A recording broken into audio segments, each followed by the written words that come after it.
Welcome to Graham Kerr's Kitchen. It's really two programs in one. This is a series that appeals to your creative side, food that is sumptuous stuff. How could that be? This is a program about people who want to eat healthy and reduce calories. Actually, it's about food with an aromatic quality that fills the nose. Oh, sure, but it's also about keeping my arteries clean by reducing fat. But it doesn't mean a thing if the food isn't rich and colorful. Maximize the flavor. Okay, but I must have healthy food that I can cook in minutes. I must minimize the risk. So welcome to Graham Kerr's Kitchen, where we get our heads together just for you.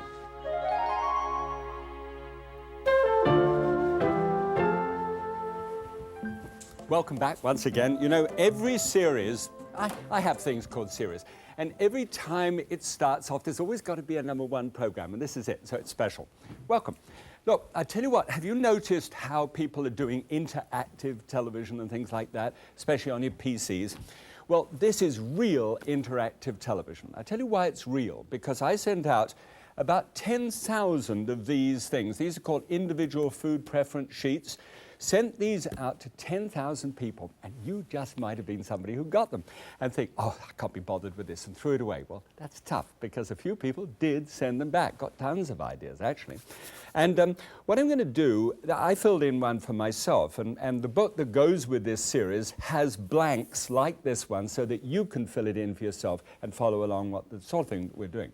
Well, Graham Kerr, I'm sort of English-Scottish, and in background I like Italian food and all this sort of thing, and the methods of cooking and the recipes and the seasonings. I like ginger and basil and things like that, no surprise to you. And I have some individual goals which might be a surprise to you. I want to lose 5 pounds by June the 1st and keep my 165 cholesterol level. I'm rather proud of that one. Main ingredients, fruit, vegetables, other foods. Well, basically the whole thing is you fill it all in and you get an idea about the sort of things that you love to eat. Now, that's important when you're going to be reducing some of the things you love to eat, which are risky, you know, the salt, fat, and sugar, that kind of thing. Okay, well, now let me tell you about Bill Hubbard. Now, Bill Hubbard's very special because he's our first one. And Bill now is, actually, he's called Wild Bill for short, and he's a retired naval officer. His wife is Anne, he's got 2 daughters. His father was East Prussian, his mother Alsatian, that's between the French-German border. And he likes to eat that kind of food. His goals are really low fat and at the same time high flavor. Hey Bill, what else? And he'd like to try and aim for that 160 cholesterol because he's one of the Zipper Club. He's had a bit of heart troubles and some operations and things like that. He wants to stay well, which everybody does. I want you to stay well too, Bill. Well, Bill, this is what I did. I just looked at your food preference sheet and I simply took it and said, okay, you like to braise, you like the pork tenderloin recipe you sent to me, you obviously like thyme and bay leaf and potatoes and carrots and mushrooms. And so I just sort of massaged all of that together, and you sent me a great recipe, which is a little high, you know, on the fat. So I just wanted to just tool that down a little bit and put some of the stuff you love to eat in its place, okay? Come along, I'll show you how it's done.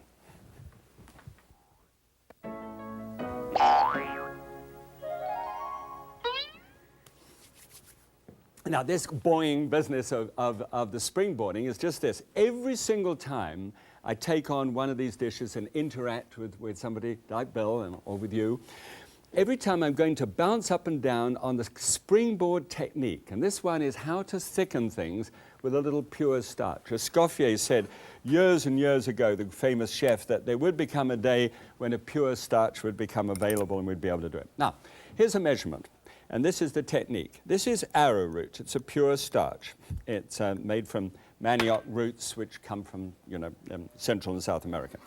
And so that's powdered like that. Now, you simply add 2 tablespoons full, always twice the volume, of liquid to the actual starch itself. So it could be a little stock, it could be a little wine. In this case, it's a little water. So you just stir that around and make sure that it's completely stirred up above. You've got no lumps left in it. Now, you bring the stock, or whatever you want to thicken, up to the boil, and then you take it away from the heat, always. Otherwise, when you put the starch down on top of it, bingo, you've got dumplings, as I'm fond to say.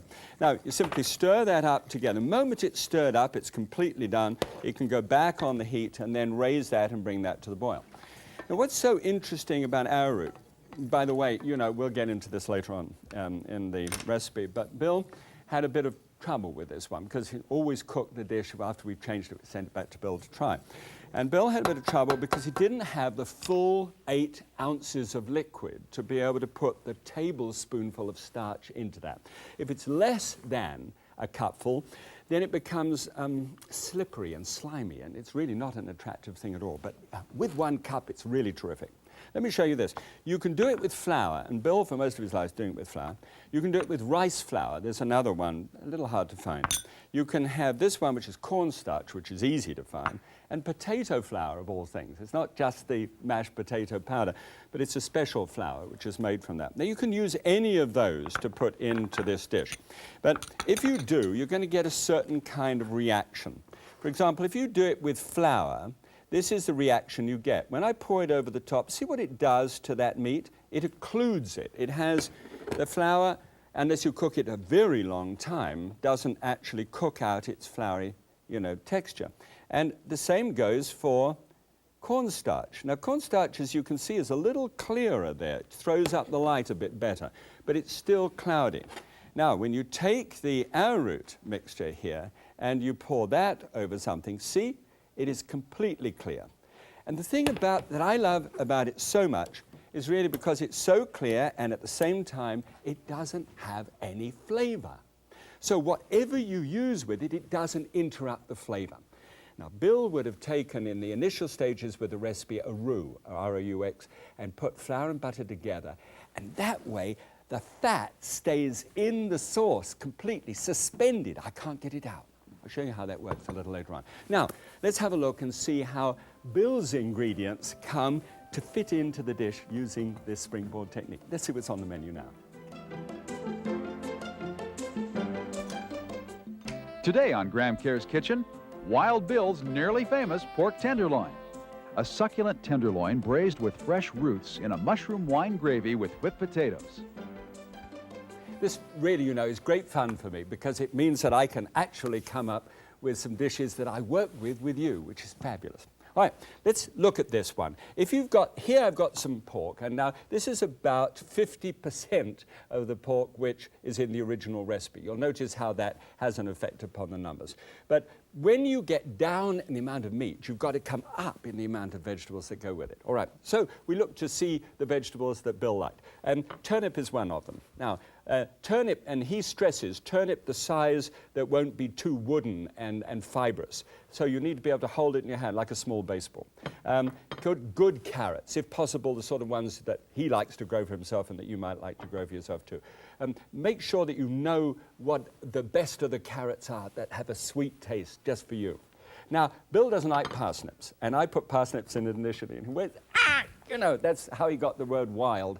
And so we took the parsnips out. It's also very important to know not only what you like, but what you don't like. So I put a page in the new book saying no-nos, so you can fill in everybody's no-nos in the family, and you don't have to waste food that way. Okay, so strip that down and get the peelings. Never throw the peelings away, having washed it first.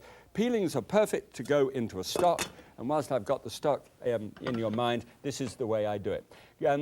Sometimes, you know, you just don't have a beef stock or a chicken stock in hand. So what I do here is go and get a good quality stock from the store, and a low sodium and low fat one, and then put with that a bay leaf, some peppercorns, a couple of cloves, and some parsley and some thyme, either dried or fresh thyme will do. And you just put that together and put it with the peel and just let it simmer away for about 10-15 minutes, and their seasonings are wonderful, and you never imagine for a moment that it was a canned product. So that really works well. Okay, let's have a go.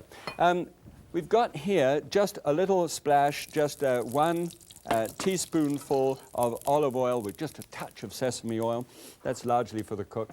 And drop into there the carrots and the turnips which have been cut so as to be almost exactly the same size. It's a bit of fiddle, frankly. You don't want to fiddle, fine. But let me tell you the reason why. They're almost, wouldn't you bet that I get two that don't look the same? These are cut virtually the same so that they will cook in the same way, so that they'll be the same texture. If you get a big, thick piece and a little thin piece, they're obviously not going to be the same when they're textured. So that's the reason. And hey, it sort of says to someone you're cooking for, I love you, I care about you. It's one of those little caring things where something nice is happening. And you know somebody's gone to some trouble. Okay, well, those are the roots, and they're put on there so that whatever sugar content is going to develop in those, whatever starch is changing to sugar, is now going to caramel just a little bit, just to get a little smokiness going into it. So that's the basic there. All right, let's have a look at the pork itself. And throughout this, I'm now getting quite fond of the idea of sharing with you every way of cutting down the potential for any kind of poisoning from meat. I know it's not the happiest thing to talk about, but honestly, it needs to be said. I just took a little piece of the outside skin off there. It's not a question of fat, it's really a question of that skin tightening up on a pork tenderloin and a beef tenderloin, any of the tenderloins, and it tightens up hard and it just won't dissolve in cooking process. So it's always going to be chewy. That seems to be a shame. So what I've done here is simply cut through there once and cut through there again. Now this gives me, for 4 people, 2 chunks each. Now that, I frankly, you know, when it's cooked, it's going to be very much less in size than that, but it's not a bad portion, you know. That's 4 ounces of meat, and 4 ounces of meat is pretty good. So what I like to do is just put 1/2 teaspoonful of oil in that pan, and then take these and just drop those in on top of the oil there, heat that up. I'm going to get that to maximum now. And just be able to brown the cut side, not the round side.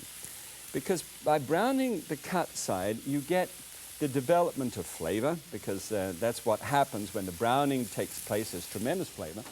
At the same time, you know, by the way, you know, we were talking about being careful. This board is now had raw meat on it, so that goes underneath there. These hands have just handled raw meat, so those are washed. That way you can always be sure, knife washed as well, that you've got the raw meat from the cooked meat and it's separate. And if you do that, it's really going to be much safer. We can get rid of the E. coli problems and that sort of thing. Okay, so this is now cooking on one side to develop the brown, but the round side is going to be left open to be able to sort of absorb all the aromats and the marvelous flavors and a little bit of wine that we're going to put in this one. It soaks it up, but if you sealed it on the other side, it would be a little harder to get into the meat itself. That's the reason for that. Okay, that's going. Now let's look at the other vegetable as well. Now obviously there has to be an onion in there somewhere, and I don't know whether you've been with me for a while, but if you are, you know about this. This is the idea, is if you are driven to not be able to use fresh onion because you're particularly sensitive. That doesn't mean you're sloppy, but it means that you're sensitive to the volatile oils that spring off from the onion. When you chop onion, you get these oils which rise up off the board and get in your eyes, and you say, I'm not going to do that. I'm going to use the dried stuff. But the dried stuff doesn't taste very good. It's just an awful thing. I'm sorry if you manufacture them at the moment. It's not awful. It's okay, I guess. But it's really not as great as fresh. So in order to encourage you to use fresh, please would you do one thing? Put the piece of onion in the deep freeze for 15 minutes before you actually chop it. No problem. You won't have a problem, promise. Okay, little bash and chop. Just bash that down, and that garlic is ready to be added to, just 1 clove of garlic. And the onion has already half an onion. I don't want to keep on chopping forever. So that's ready. And then 2 large stalks of celery cut to the same size as the onion is, you see? So it keeps the same sort of garnish, the same size. And with that also half a dozen nice-looking mushrooms, and they're cut about 1/4 inch thick and across so that they look like a mushroom. All right, good. All right, now let's take the meat out of there. Now by this time it is browned on that side. I think I would like to suggest to you that you leave it just a little bit longer, but hey, Lassie is waiting to come on after this, and we can't hold her up. And put that on the top, put a lid over the top just to keep that warm. And now you've got this pan. Now just put just a little half teaspoonful of oil. It's amazing how it adds up, but it's only a little at a time. And you do need the oil there just to be able to get this fabulous reaction that you get when you've got an onion and you've got the natural volatile oils of the onion and the garlic there in the pan, and they can't come out of it if you put it just with simmering water or stock. It really got to have that extra heat that you get when you put onions into oil. So now that's coming up and I can smell it. You dangle your nose over the top and it's immediately there with you. That's the rest of the onion for that medium-sized onion. Stir all that around together and you see it's browning already because some of the brown is the meat juices coming off the bottom of the pan. You're wasting nothing here, getting it all together. All right, now these fresh herbs. This is thyme. And this one over here is a variegated sage. Doesn't matter about being variegated, but that's sage. They're both small plants. Buy a small plant like that from a nursery, take it home, stick it in the ground, and start to get your own herb garden going. Please, do that. It's just wonderful stuff. So I got 2 tablespoons full of fresh thyme, tablespoonful of dried, of fresh sage. Put those 2 over the top and stir those in as well. Now, onion, garlic, sage, thyme, living. All right, and deglaze it with 1, 2, 3, 4 drops of dealkalized wine. Just or regular wine, that's your choice. And then pour that in. That's getting the juices off the bottom, going beautifully there now. Smells wonderful. And a dash of Bill's secret, okay, which is 1 tablespoonful of Worcestershire sauce. Now, Bill likes to put 3 in, but, the sodium goes up a little when you do that. And I've already put that in. And then, I've got little green peppercorns here, which he doesn't call for, and I thought I'd throw them in just because I wanted to, all right, for no other reason. Look for them, little pickled peppercorns, they're terrific. Then get a little explosion of flavor. If you've got children that you're feeding with this, leave the little green peppercorns out. The little green peppercorns won't like them. And stir in the mushrooms on the top. Okay, all done. Now we simply put it together. This is so easy. How do you feel it's easy?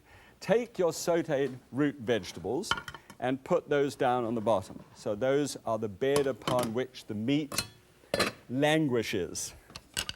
Just imagine one of those Roman feasts, all reclining on a sumptuous couch with the lyre being played on the side, plump and all. Oh, come on, Graham, stop it. And then anoint those over the top with the sauce. Now, this will all cook down, so don't worry about it. There it is. All of that is poured onto the top. Doesn't it look great already? And then from here, we simply, stock. Fine. You deglaze the pan with a little of the stock, about a cup of stock. You remember how we made the stock? And you would have said, why did he carry on about the stock if he didn't use it? Well, there we are. Isn't that nice? That was Suzanne, and she writes the word stock beautifully on a piece of yellow paper, and I get to not look as if I'm an idiot. Thank you, Suzanne. Then, piece of foil. Put that on the top to sort of to seal it all up, keep it all together, and then run for the oven. Now the oven's at 350 degrees Fahrenheit, which is 180 degrees centigrade. I knew that. And then underneath you've got the one which is cooked. And this has had 1 hour of cooking. It cooks down, as you can see. Also, it's not such a large pan. And I've got a hot plate in there just to make the point. Please, please, always serve this on a hot plate. Now, make a little cut in the side. This is fun. Just a little cut there. And then pour this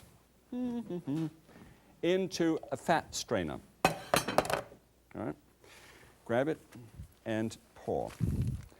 And you would then get red hot stock, you know, which comes from here. See, basically the problem was not enough of the juice because the juice had steamed away or whatever it was, so there wasn't exactly a cup. Now there is exactly a cup here. Now this is a fat strainer. If there was any, a large amount of fat, it would rise to the surface, but there isn't. So then I can just simply pour that through. Where there's a fatty meat, it's an invaluable idea to be able to do that way. Now, then simply finishes off by getting the arrowroot in exactly the same technique that we did at the beginning. And bring this to the heat, little bubbles going on the surface there. Take it off, always take it off, stir it quickly, instantly. 185 degrees Fahrenheit, thickens. Man, I mean, that's fast. Okay? Now, to serve this up, it's about as simple as you can get. You take a good spoonful of the vegetables, and this is where the vegetables and everything look really good. And you see with that large hunk of meat there, how nice that looks. Then you simply take some whipped potatoes, and I make mine with buttermilk. And buttermilk just nicely seasoned, a nice dollop of whipped potatoes on the side there, just roughly done. Make a little well in the center there. And then take the sauce, which has been done. It looks dull at the moment, but now, as it's poured over the top and in there, it isn't a bit slippery, Bill, and it really works well with just a dash of look what parsley does. Look what parsley does. And if you think parsley looks wonderful, look what a little freshly ground black pepper will do too, just sprinkled over the top. Wonderful. Let's go and have a see what it tastes like. Come on. Now, remember, the real thing here is to compare the two. This is fat held in suspension. This is no fat, but the same glistening quality over the top. Let's see what that has as a difference. When we come to, you know, the numbers, 438 against 494. I mean, virtually the same. But look at this. Down 10 grams of fat. Down on saturated fat. And only 18% of the calories from fat comes across from here instead of 35. Now that's all really very good news. But as always, the big thing is how does it taste? You know? This sauce with the vegetables, the wine. Oh, I got a peppercorn. They really are a little surprise package. Tell you what, the big thing about all of this is use a little basic technique, the springboard. Use the ingredients that you love to eat and enjoy it. That's important.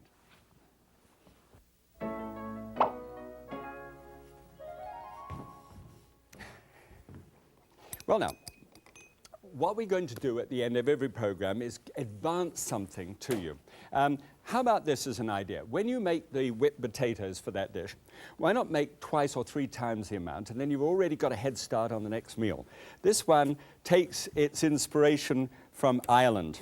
And in Ireland, they have the most extraordinary idea.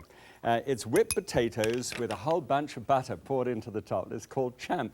And I know what you're going to say at the moment. You've lost your mind, Graham. No, I haven't. I just want to bring this up to the heat here. And I've got chicken stock there, not butter. All right. And with the chicken stock, just a little touch of powdered saffron. Now, I know it's expensive, but hey, use so little of it to actually achieve this. It's amazing. Now, that's going to turn that stock the same color as butter. Just that little touch there. See how yellow that's gone already?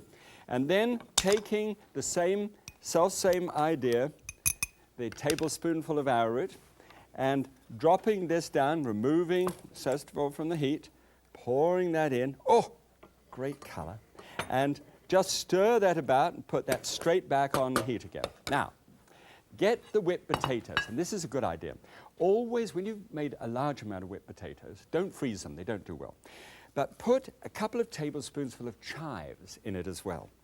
And then the chives give up their ghost, so to speak, to the potato during the day that they're waiting to be served. And it permeates the whole thing. Now, then make a nice well in the center. Okay. Just turn that around so that it makes a good well. It's got to look like Mount St. Helens, perhaps. Good. Then, when it's come to the boil, which it has now, you see, just like that, so simple, you then pour the chicken stock with saffron into the top. Doesn't that look like melted butter? Into the top. Everyone say, what have you done? You've gone crazy. I can't eat that. Oh, yes, you can, you say. And you take a little nibble of this. Remember chicken stock. Remember how it must feel. And the chives melting through. Double boiler to heat the potatoes back up. Hey, next day, you've got something on the go. That's why we call it going the extra meal. We're going to do this every single time. Perhaps a few extra chives in there and a little bit of pepper, you know me. Every day that we're together now, we're going to do that. We're going to go that extra meal. We're going to ask you to think about things that you could make twice the amount of, stick them away in the freezer, and get a head start on the next meal for summer. Good idea? Okay, that'll be at the end of every program. All right, thanks for being with me. God bless you as always.